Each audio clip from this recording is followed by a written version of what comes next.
Selamat malam Bapak Ibu. Kita bersyukur pada malam hari ini kembali kita dipersekutukan melalui persekutuan doa malam pada hari ini. Untuk itu saya persilakan Bapak Ibu untuk mengambil waktu teduh sejenak.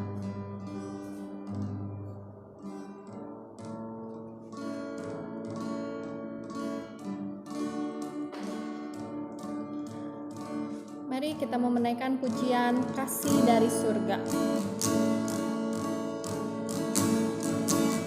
Kasih dari surga memenuhi tempat ini. Kasih dari Bapa surgawi. Kasih dari Yesus mengalir di hatiku, membuat damai di hidupku. Mengalir kasih dari tempat tinggi, mengalir kasih dari Allah Bapa. Mengalir, mengalir, mengalir dan mengalir, mengalir memenuhi hidupku. Kasih dari surga.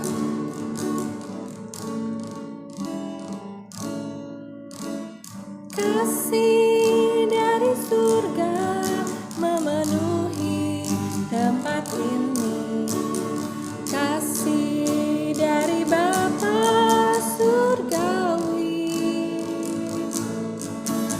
Kasih dari Yesus mengalir di hatiku, membuat damai di hidupku. Mengalir kasih dari tempat tinggi, mengalir kasih dari Allah Bapa.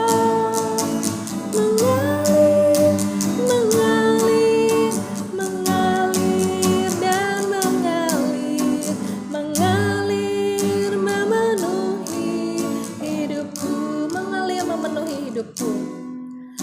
Mengalir memenuhi hidupku.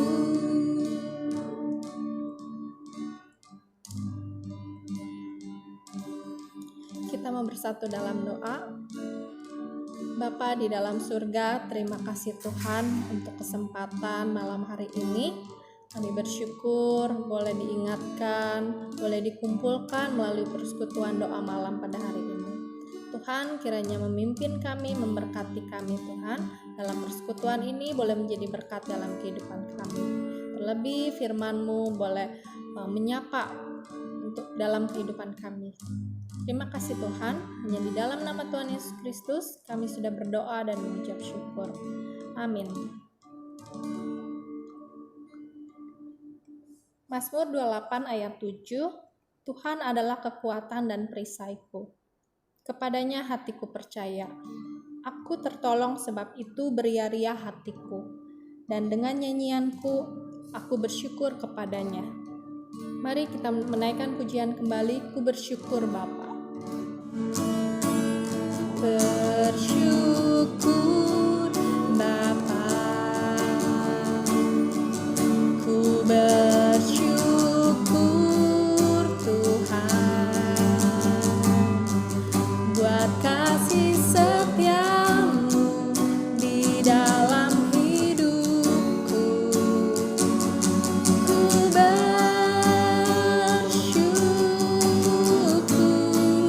ku bersyukur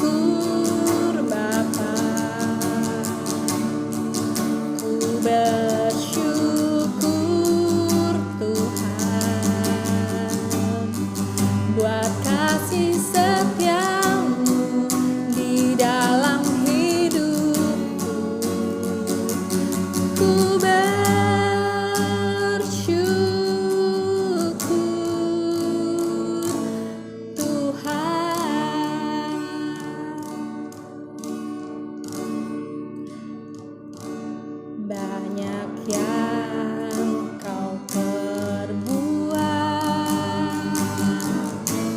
di dalam hidupku. Rancangan indahmu terjadi di hidupku. Bapa yang mengerti segala yang ku perlu, kasih-Mu sempurna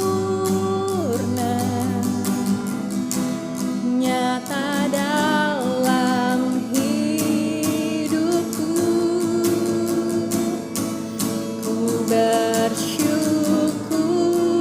Bapa, ku bersyukur Tuhan buat kasih setia-Mu di dalam hidupku. Ku bersyukur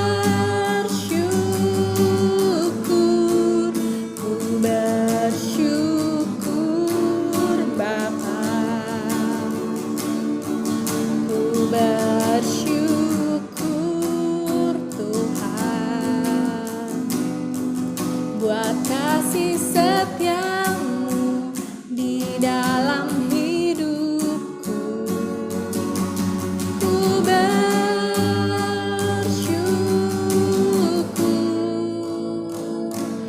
Tuhan.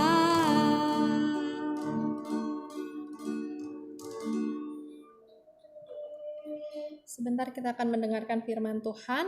Untuk itu kita mau menyanyikan pujian Bagaikan Bejana.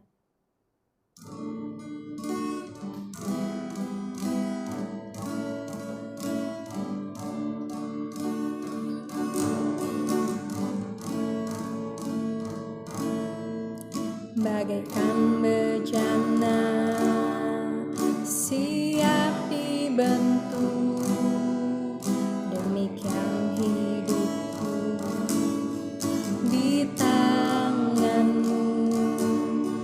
Dengan urapan kuasa Roh-Mu, ku dibaharui selalu. Jadikan ku Allah dalam rumah-Mu, inilah hidupku di tangan-Mu. Bentuklah seluruh kehendak-Mu, pakailah sesuai rencana-Mu.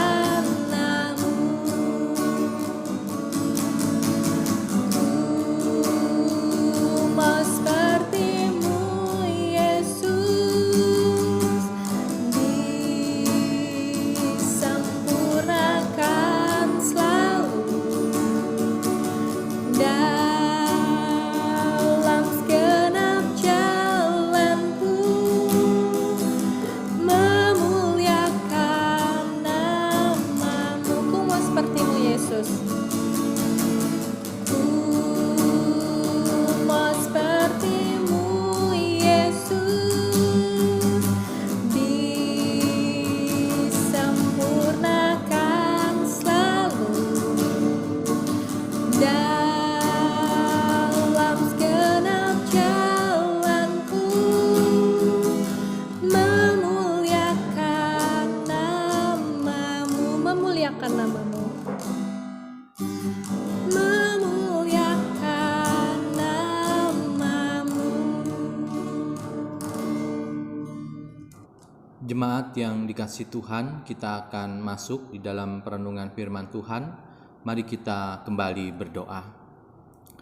Bapa di dalam surga, kembali kami bersyukur kepadamu Tuhan atas penyertaan dan pimpinan Tuhan di tahun yang baru ini.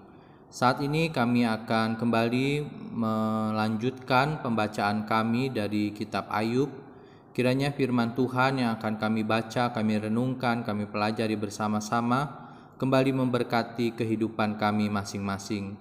Baik hamba-Mu yang akan menyampaikan dalam segala kelemahan dan keterbatasannya, maupun setiap jemaat-Mu dimanapun mereka berada, kembali disapa oleh kebenaran firman Tuhan. Terima kasih Tuhan, kami menyerahkan waktu kami sepenuhnya ke dalam tangan-Mu. Di dalam Kristus Yesus Allah kami yang hidup, kami berdoa. Amin. Bapak Ibu, pembacaan kita melanjutkan pembacaan Kamis yang lalu dari kitab Ayub. Kita memasuki pasalnya yang ke-10. Saya akan membacakan ayat 1 sampai ayatnya yang ke-8. Aku telah bosan hidup, aku hendak melampiaskan keluhanku, aku hendak berbicara dalam kepahitan jiwaku. Aku akan berkata kepada Allah, jangan mempersalahkan aku, beritahukanlah aku, mengapa engkau berperkara dengan aku? Apakah untungnya bagimu mengadakan penindasan, membuang hasil jerih payah tanganmu, sedangkan engkau mendukung rancangan orang fasik? Apakah engkau mempunyai mata badani, samakah penglihatanmu dengan penglihatan manusia? Apakah hari-harimu seperti hari-hari manusia, tahun-tahunmu seperti hari-hari orang laki-laki?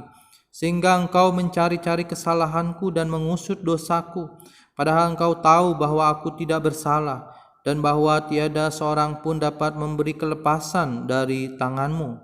Tanganmu lah yang membentuk dan membuat aku, tetapi kemudian engkau berpaling dan hendak membinasakan aku. Bapak Ibu yang dikasihi Tuhan, di dalam kehidupan ini, ketika seseorang mengalami satu penderitaan, ada berbagai macam reaksi yang mungkin ditimbulkan oleh orang tersebut.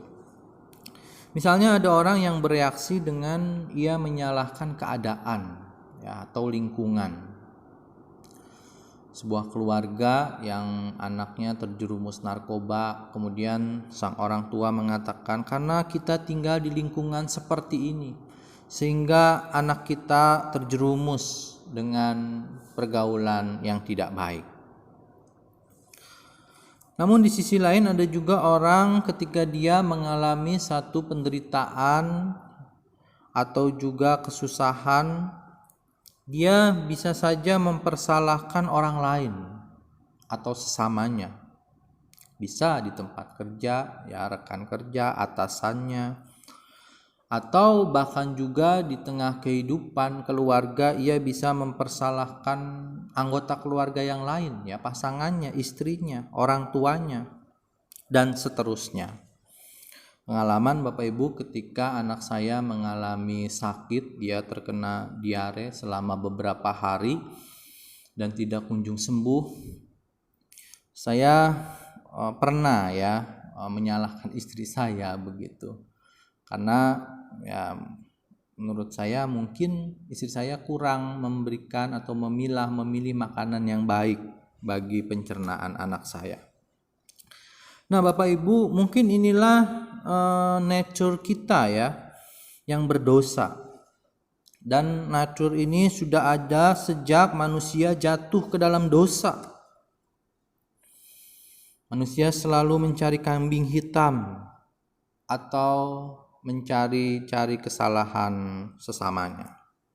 Misalnya ketika Adam jatuh ke dalam dosa, lalu Tuhan menegur, lalu Adam mengatakan, perempuan yang kau tempatkan di sisiku ini yang membuat aku memakan buah itu, dan aku akhirnya jatuh ke dalam dosa. Lalu Hawa juga menyatakan bahwa bukan aku Tuhan yang salah, tetapi ular itu yang menggoda aku sehingga aku tertarik dan aku memakan buah itu.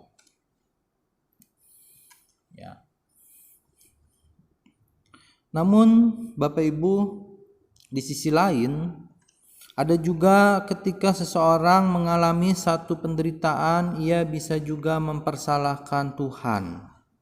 Misalnya di dalam peristiwa tsunami Aceh, banyak orang bergumul tentang di mana Tuhan dan meminta pertanggungjawaban Tuhan atas peristiwa itu. Dan ini tidak jarang lahir dari orang-orang yang beriman kepada Tuhan, yang mempertanyakan, mempertanggungjawabkan peristiwa itu kepada Tuhan. Bapak Ibu yang dikasihi Tuhan, di dalam pembacaan kita sore hari ini, Ayub di dalam bagian ini mungkin juga masuk dalam kategori yang terakhir. Jadi di dalam penderitaan pergumulannya, Ayub meminta pertanggungjawaban Tuhan atas penderitaannya. Bapak Ibu, Ayub menyadari bahwa segala sesuatu termasuk penderitaan terjadi di dalam garis kedaulatan Allah. Namun di sisi lain Ayub kesulitan untuk memahami penderitaannya. Di satu sisi Ayub tahu bahwa Allah adalah Allah yang berdaulat, Ia memberi, Ia yang mengambil. Namun di sisi lain Ayub bergumul mengapa ia mengalami penderitaan sedemikian berat seperti ini.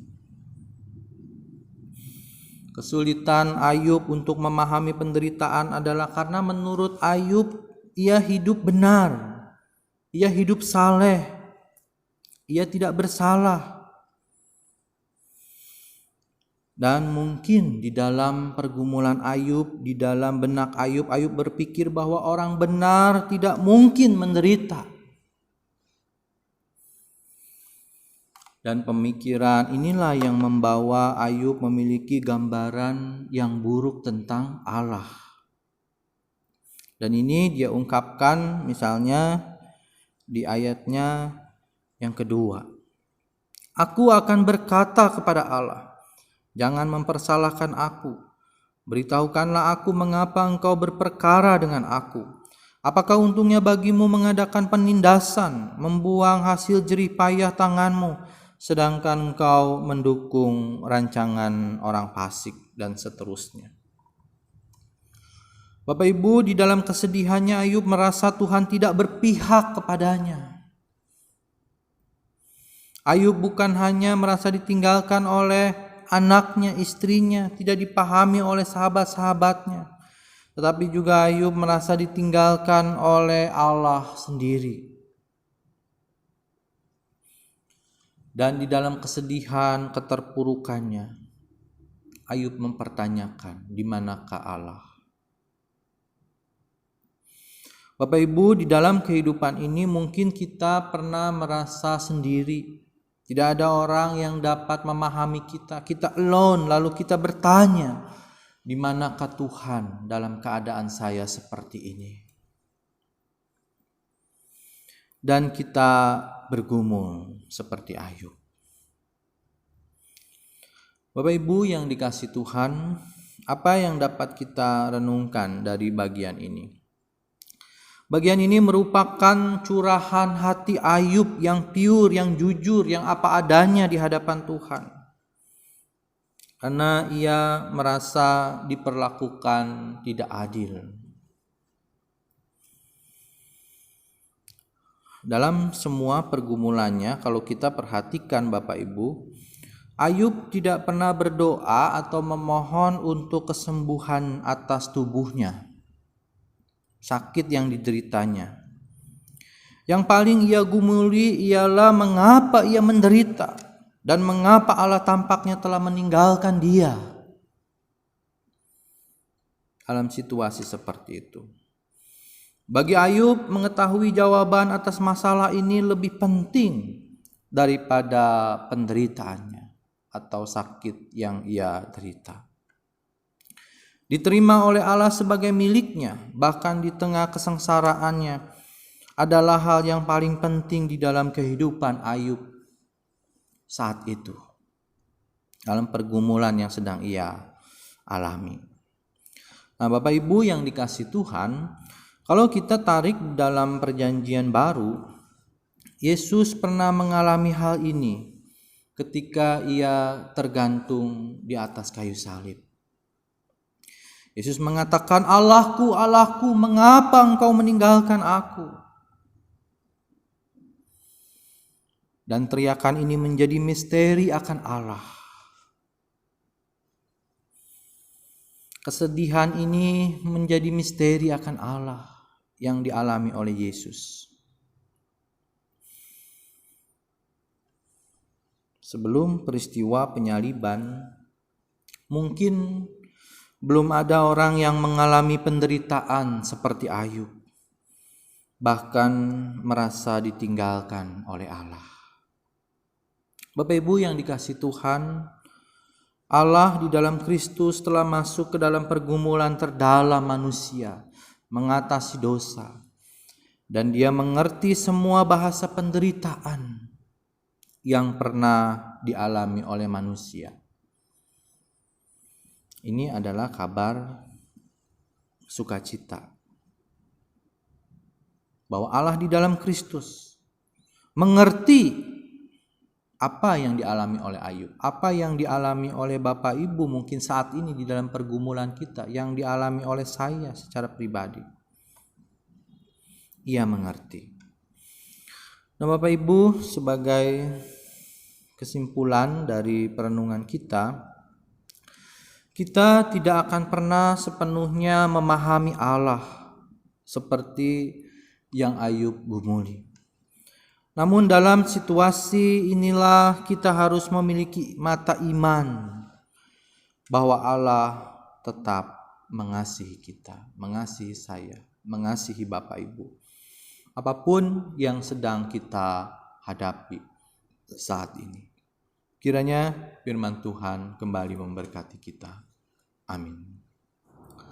Kita akan masuk di dalam pokok-pokok doa syafaat kita. Saya mengajak jemaat sekalian dimanapun saudara berada di rumah masing-masing untuk terlibat di dalam doa kita pada malam hari ini. Silahkan mengambil posisi doa yang paling nyaman. Kalau Bapak Ibu bisa berlutut, saya persilahkan untuk berlutut.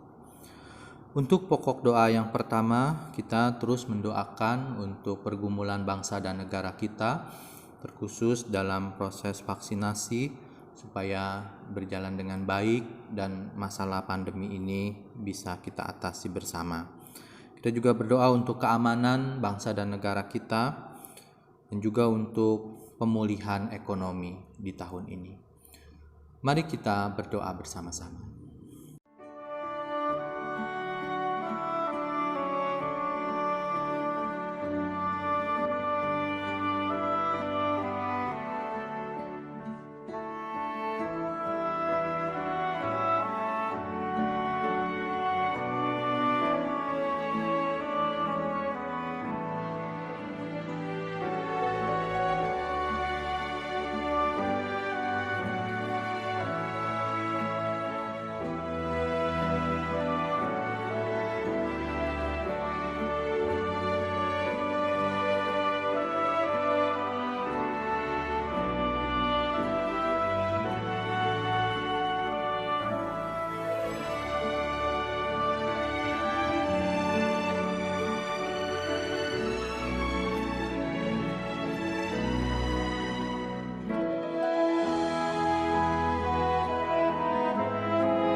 Untuk pokok doa yang kedua, kita juga berdoa bagi pelayanan gereja kita yang sampai dengan saat ini masih kita garap secara online, baik itu ibadah umum, KTB, fellowship Premuda, sekolah minggu, maupun untuk belajar mengajar PAUD, dan juga kita doakan untuk tahun ajaran baru yang akan dimulai bulan Mei tahun ini. Kita juga mendoakan untuk kemajelisan dan rencana ibadah emeritasi dan pentahbisan pendeta yang kita rencanakan di bulan Maret. Mari kita bersama-sama kita doakan untuk pokok doa kedua ini.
Untuk pokok doa yang ketiga, kita akan berdoa bagi pergumulan jemaat baik di GKJH maupun di Pos Cengklong.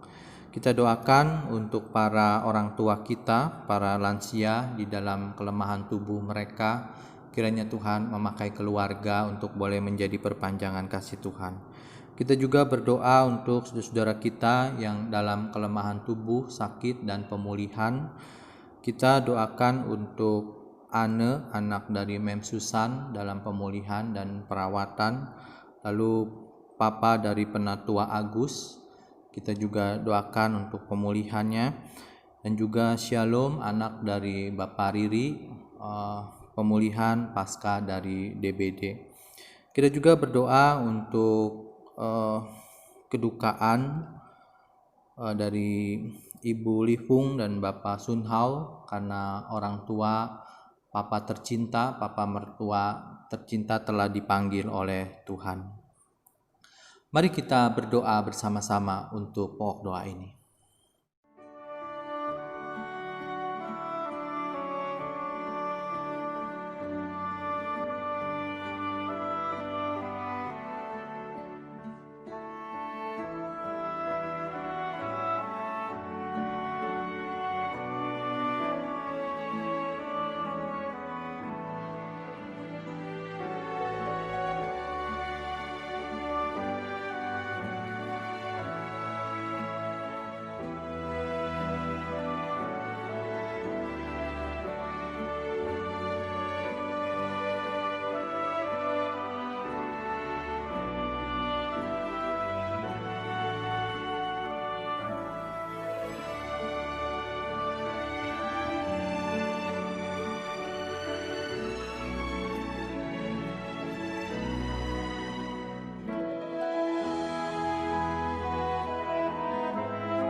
Untuk pokok doa yang keempat, kita juga berdoa untuk pergumulan kita masing-masing, mungkin di dalam kehidupan rumah tangga, di dalam usaha, pekerjaan, ekonomi kita, di dalam studi anak-anak.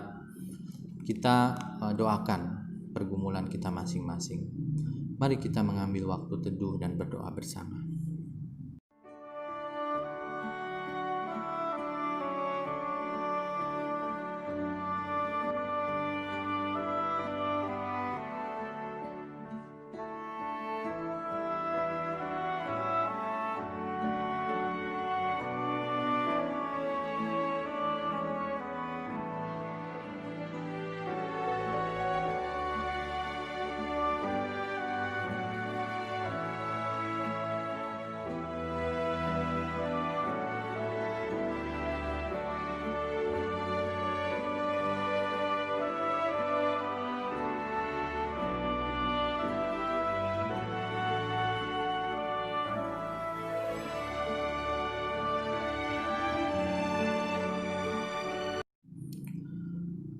Bapa di dalam surga, inilah seluruh rangkaian syafaat kami Tuhan di hadapan-Mu. Kiranya Tuhan mendengar seru doa kami atas setiap pergumulan bagi bangsa dan negara kami, gereja kami, pergumulan keluarga kami, pribadi kami. Kami membawa Tuhan di bawah kaki salib-Mu. Kiranya Tuhan mengasihani dan memberikan jalan keluar atas setiap pergumulan kami, dan menyatakan yang baik atas setiap permohonan doa-doa kami sesuai dengan kehendak Tuhan. Terima kasih Tuhan, kami menyerahkan malam hari ini waktu istirahat kami, kiranya Tuhan berkati. Esok pagi kami kembali bangun dengan tubuh yang segar karena pemeliharaan dan pertolongan Tuhan, bahkan di tengah masa pandemi ini. Terima kasih ya Tuhan, inilah doa dan syafaat kami. Di dalam Kristus Yesus, Allah kami yang hidup, kami berdoa. Amin. Selamat beristirahat, Tuhan memberkati.